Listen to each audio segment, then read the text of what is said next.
മഞ്ചാടിപുരം എന്ന ഒരു കൊച്ചു സുന്ദര ഗ്രാമം. ആ ഗ്രാമത്തിന്റെ വടക്കുഭാഗത്തിൽ വരുന്ന ഒരു വലിയ വനം. ഗുഡ് മോർണിംഗ് ഡിങ്ക. Good morning Sara. അല്ല, എന്താ പതിവില്ലാതെ ഈ വഴിക്കൊക്കെ? ആ സാറ, നല്ല വിശപ്പ്. വല്ലതും തിന്നാൻ കിട്ടുമോ എന്ന് നോക്കി നടക്കുക. ആണോ? ഇന്ന് പുഴക്കരയിലേക്ക് പോയില്ലേ? ഇല്ല, വേനൽക്കാലമല്ലേ, ആ പുഴയൊക്കെ വല്ലാതെ വരണ്ടു കാണും. മീനൊന്നും കിട്ടാനുള്ള സാധ്യതയില്ല. ഓ, അത് ശരിയാണല്ലോ. ഇനി എന്ത് ചെയ്യും? വല്ല കാട്ടുതേനോ പ്രാണികളെയോ കിട്ടുമോ എന്ന് നോക്കട്ടെ. ശരി, എന്നാൽ ഡിങ്കൻ പോയിട്ട് വാ.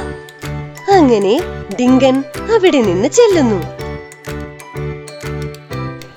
നടന്നു നടന്ന് കാല് വേദനിക്കുന്നു. തിന്നാനാണെങ്കിൽ ഒന്നും കിട്ടുന്നില്ല. ഡിങ്കൻ മരം വെട്ടുകാരനായ ചിന്നനെ കാണുന്നു. ഈശ്വരാ, പുഴയിലാണെങ്കിൽ മീനുമില്ല. ഈ മരം വെട്ടുകാരനാണെങ്കിൽ മരമെല്ലാം മുറിക്കുന്നു. ഈ കാട് തന്നെ ഇല്ലാതാകുമോ എന്തോ. ഇവനാര്? പുഷ്പരാജനോ? അല്ല, നിങ്ങളിവിടെ എന്താ ചെയ്യുന്നേ? കണ്ടിട്ട് നിനക്ക് എന്തു തോന്നുന്നു? മരം വെട്ടുന്നു, അല്ലാതെന്താ? നിങ്ങൾ എപ്പോഴെങ്കിലും ഈ കാട്ടുജന്തുക്കളുടെ കാര്യം ഓർത്തിട്ടുണ്ടോ? നിങ്ങളെ കുറിച്ച് ഞാൻ എന്തിനോർക്കണം? ഇപ്പോൾ വേനൽക്കാലമാണ്, പുഴയിലാണെങ്കിൽ വെള്ളമില്ല. ഇപ്പോൾ നിങ്ങൾ മരങ്ങളെല്ലാം വെട്ടുന്നു.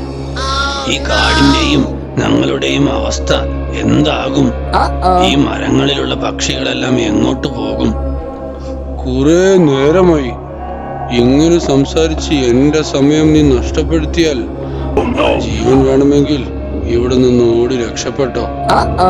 അങ്ങനെ നിരാശയിൽ ഡിങ്കൻ അവിടെ നിന്ന് പോവുകയും മറ്റു കാട്ടുജന്തുക്കളോട് കാര്യം പറയുകയും ചെയ്യുന്നു. അപ്പോ അങ്ങനെയാണ് കാര്യം. നമുക്ക് എല്ലാവർക്കും കൂടി ആ മരം വെട്ടുകാരനോട് പോയി സംസാരിക്കാം. അതെ, ഒരു പ്രാവശ്യം കൂടി പോയി സംസാരിക്കാം. അങ്ങനെ എല്ലാവരും കൂടി ആ മരം വെട്ടുകാരനെ കാണാൻ പോകുന്നു.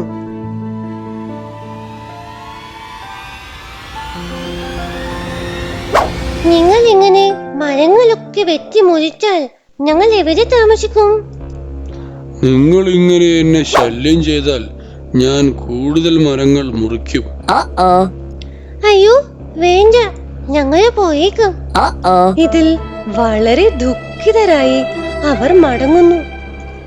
കുറച്ച് ദിവസങ്ങൾക്ക് ശേഷം അയ്യോ, ആരോ അപകടത്തിലാണെന്ന് തോന്നുന്നല്ലോ. വേഗം പോയി എന്താണെന്ന് നോക്കാം. അയ്യോ, ആ മരം വെട്ടുകാരനല്ലേ അത്? എന്നെ രക്ഷിക്കൂ. ഞാൻ പോയി എല്ലാവരെയും വിളിച്ചു കൊണ്ടുവരാം. നിങ്ങൾ ഭയപ്പെടേണ്ട. അങ്ങനെ സാറ മറ്റു കാട്ടുമൃഗങ്ങളെ വിളിച്ചു കൊണ്ടുവരികയും ആ മരം വെട്ടുകാരനെ രക്ഷിക്കുകയും ചെയ്യുന്നു. ഒരുപാട് നന്ദി. നിങ്ങളെ ഞാൻ ബുദ്ധിമുട്ടിച്ചിട്ടും നിങ്ങൾ എന്നെ രക്ഷിച്ചു. എന്നോട് ക്ഷമിക്കണം. ഇനി ഈ കാട്ടിലെ മരങ്ങൾ ഞാൻ ഒരിക്കലും മുറിക്കില്ല. അത് സാരമില്ല. ഒരാൾ അപകടത്തിലാകുമ്പോൾ ശത്രുവാണെങ്കിലും രക്ഷിക്കുക തന്നെ വേണം. അതെ, എല്ലാവരെയും പരസ്പരം സ്നേഹിച്ചും സഹായിച്ചും തന്നെ ജീവിക്കണം.